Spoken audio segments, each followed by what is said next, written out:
As we eagerly await the next season of The Dragon Prince, it's worth taking a step back and reflecting on the couple that could have been, but ultimately wasn't.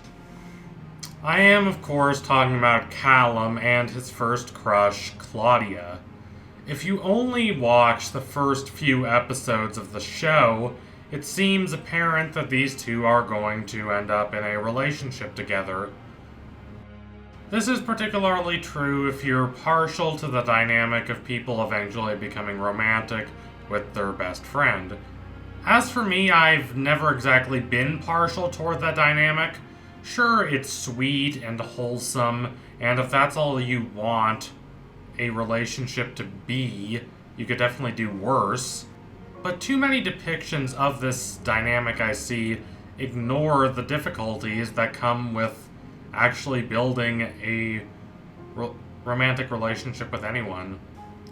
Too many of these depictions assume just because you're on good terms with someone, just because you've been friends with them, you'll necessarily be successful in love with them, and that's of course not true. Despite my natural inclinations, though, I quite enjoyed the early banter between Claudia and Callum. In his heart, he's just a goofy kid who's desperately trying to win the heart of the girl he loves. I have seen fans, both in favor of this relationship and against it, compare it to the Aang and Katara pairing from Avatar: The Last Airbender, and that, I believe, is quite a fitting comparison. It is true that in the Aang and Katara relationship there is more of an age gap than that which exists between Claudia and Callum, but in both cases there is still an awkward, earnest, oversensitive guy trying to win the heart of a more mature and put-together girl. However, even as the show gives us a lot of cute moments between Callum and Claudia, it does not ignore Claudia's dark side. It doesn't sweep it aside. She has no qualms about using dark magic, and she does not resist expressing her disdain toward elves. Whatever her family, especially her father, wants her to do is what she does. No questions asked about that. In this, she is significantly less like Katara than she is like Azula. Yes, Katara has a dark side too, but it's different. Katara's more extremist tendencies don't come from selfishness. They don't come from egomania. They don't even come from loyalty to other people, per se. They come from her sense of what is moral and right. She tends toward extremes when she believes injustice has been committed, and she wants to rectify that. Azula, however, is violent and brutal and manipulative in order to advance her own selfish interests, as well as the interests of her father and the tyrannical Fire Nation monarchy. She never goes through any moral considerations. Loyalty is to her more important than what someone might say is right or wrong. In fact, arguably for Azula, there is no right and wrong outside the lens of loyalty. Now, I don't want to convey the impression that Claudia is exactly like Azula. Callum would not have fallen for Claudia had she been as overtly manipulative and as unsympathetic and unempathetic as Azula. Some have even argued Azula never had the chance to be good, that she was just wired from birth to be evil. Now, I would, of course, argue against that interpretation, as I have talked about in numerous videos I have made on Azula. While she does suffer from a mental condition, whatever you want to say that is, and while she has a hard time empathizing with others, this does not mean she was inevitably doomed to be evil.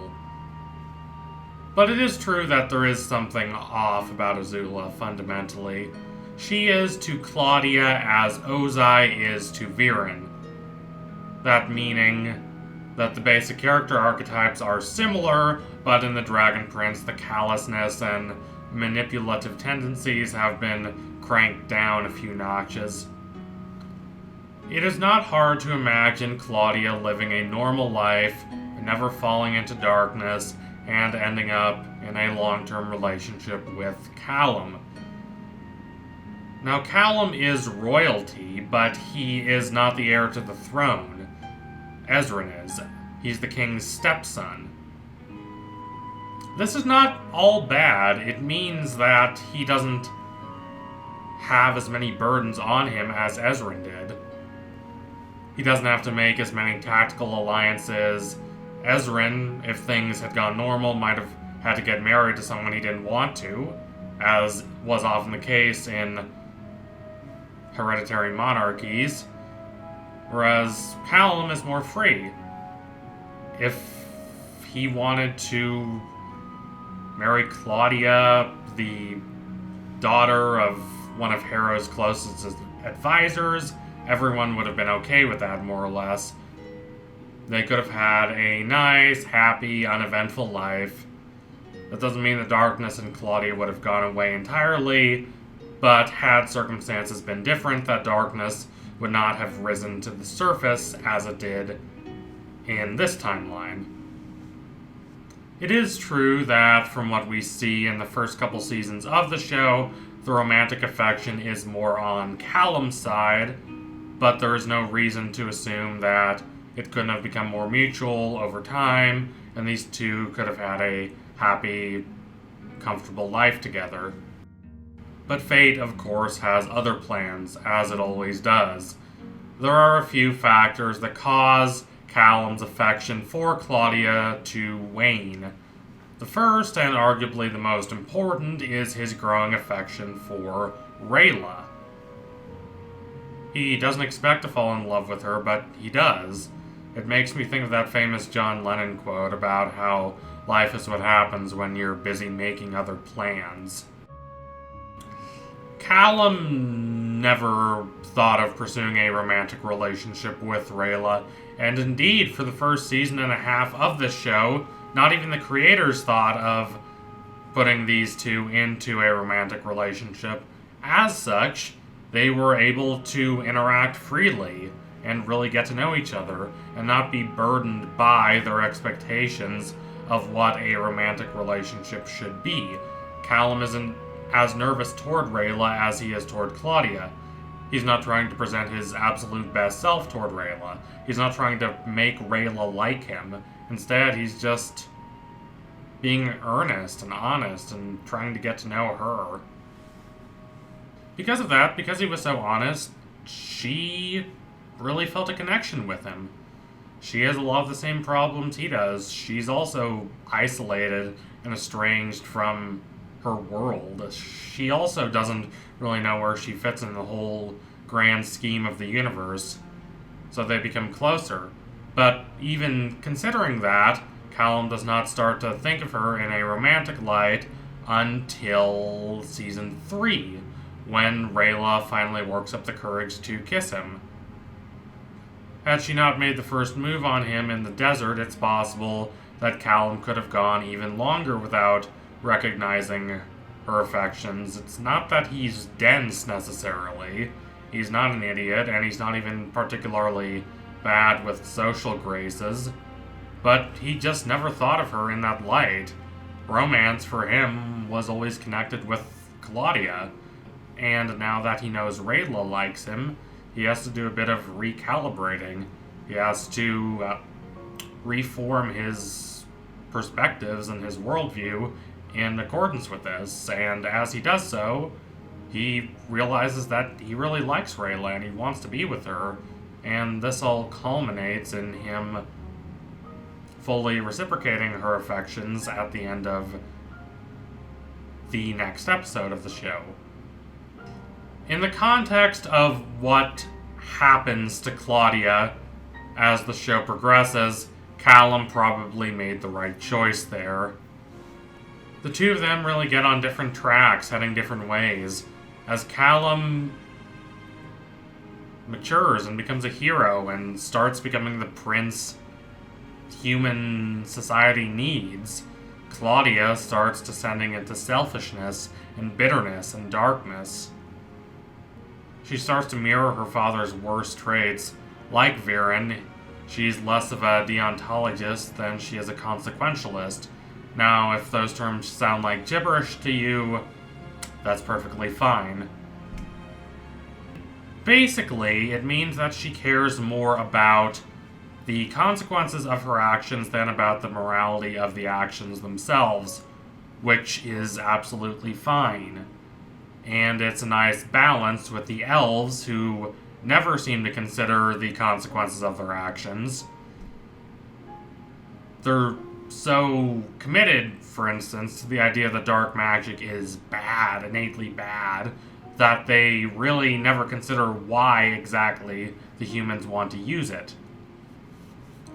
The problem is that Claudia is so narrow-minded that she thinks only in terms of selfish consequences. She doesn't think of consequences for the world, but only for herself. How will this benefit me, personally? She can't think beyond herself and her father. Viren, whatever you want to say about him, whatever flaws he might have, he has a vision for the world that Claudia lacks. She simply wants to serve her family, and especially her father, even when doing so leads her to commit absolutely gruesome and abysmal acts, such as when she tries to kill King Ezrin. Now, does Claudia slip into total darkness and depravity mean that Callum has absolutely no romantic feelings for her anymore? No, I don't think so. I think that would be an unrealistic expectation. Feelings don't just go away like that. However, Claudia's descent into darkness makes it easier for Callum to fully turn away from Claudia and his former affections toward her and turn toward Rayla, his new partner. So thank you all for watching. If you liked what you saw today, don't forget to like and comment and subscribe. Donate to my Patreon if you can and you want to see more videos like this. Keep watching The Dragon Prince. It is a brilliant, lovely, thoroughly empathetic show that is only getting better with time. I really can't wait to see where it goes from here. It's sure to be thrilling. So anyway, tune in soon for my next analysis. It will be coming soon. Promise you that. Thank y'all again. Adios, comrades.